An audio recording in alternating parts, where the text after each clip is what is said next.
Magandang araw sa inyong lahat, Kuya Nes Vlog. Ayan ang gusto ko, Kuya Nes Vlog, suportahan po natin. Hello mga tao, shout out. Kuya Nes Vlog, subscribe and like. Magandang araw muli sa inyong lahat mga kababayan ko. Sana ay always safe kayo saan man kayo naroroon sa daigdig. Maganda ang kwento natin ngayon. Guys, mga salitang nagsimula sa parinig sa bawat isa nila Roel at Rachel. Mga salitang magpapakilig sa atin mga viewer. Na ni-research ko para sa inyo. Dito nag-umpisa, watch the video. Paborito mo dito? Saan yung gusto mo dito?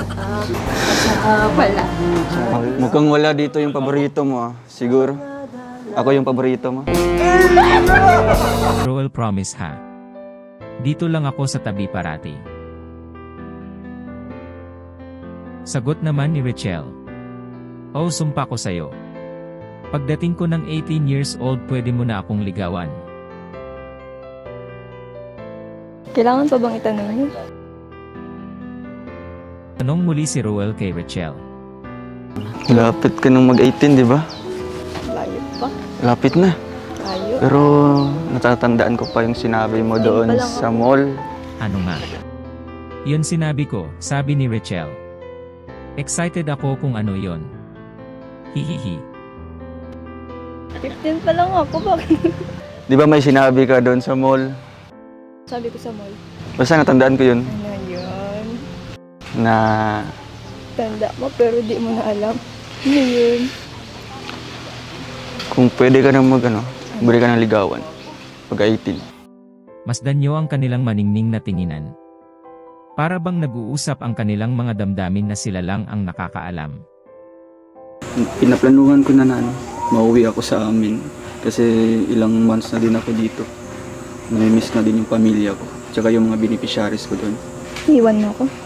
Hindi, mabalik naman ako kaagad. Basta na mga ilang weeks lang. Hindi ko kayang matiis na hindi kita makita kaagad. Para na lang akong laging sumusunod. Totoo yun. Uwe. Ayaw mong maniwala. Hindi nga. Seryoso ako ngayon. Guys, si Rachel naman ang nagparinig dito na kinagulat ni Roel.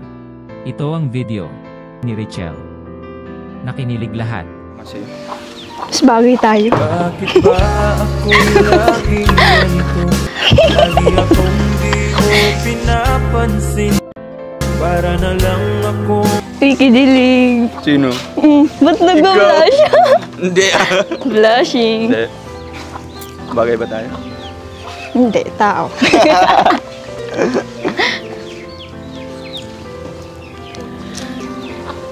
Ano? Ano siya? Hindi mo ako move on. Sino? Mamaya di ka magkatulog yan.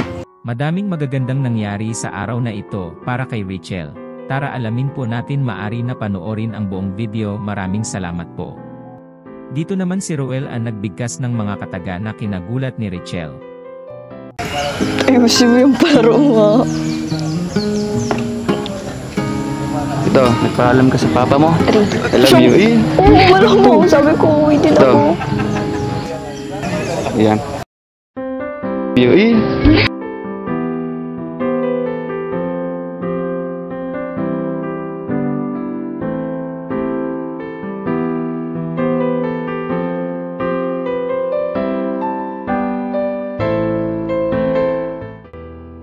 Salamat. Thank you.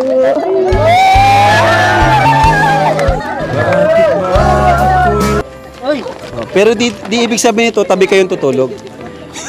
Magkabilaan bro. Magkabilaan. Picture.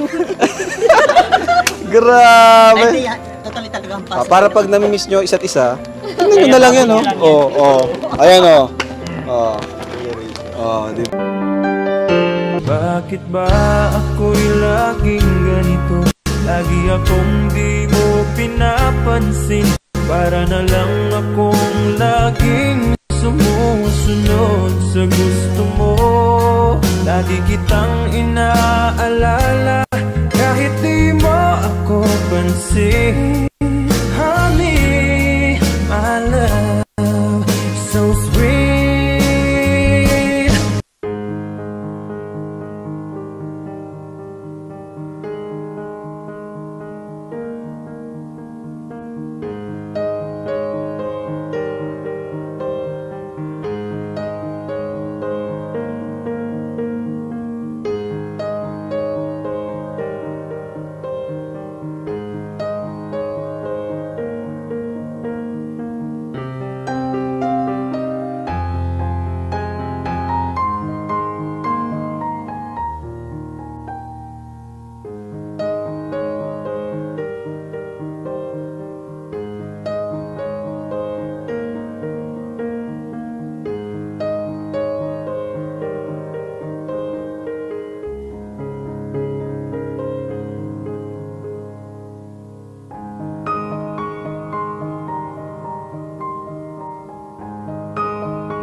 Ladies and gentlemen, let us all welcome as we celebrate another year of Gift of Life, Miss Rachel Morales.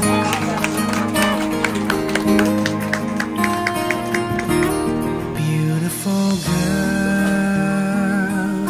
Para sa kalaman po ng lahat, ayan, so we have Miss Rachel, a beneficiary of Tinkling Up and a scholar. Pero di ko na-expect na ganito palang mangyayari. And so hindi mo expect itong ganitong program. Yes. And so once again, Miss Rachel Morales.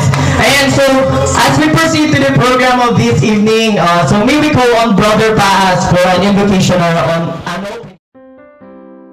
Hanggang dito na lang muna mga guys. Sa sunod na lang ulit. Salamat sa pagsama sa akin hanggang dulo. God bless. Mga guys, salamat muli sa panonood nyo. Bye. Hanggang sa susunod na Pampa-Good Vibes. Thanks for watching. God bless. Please like and subscribe.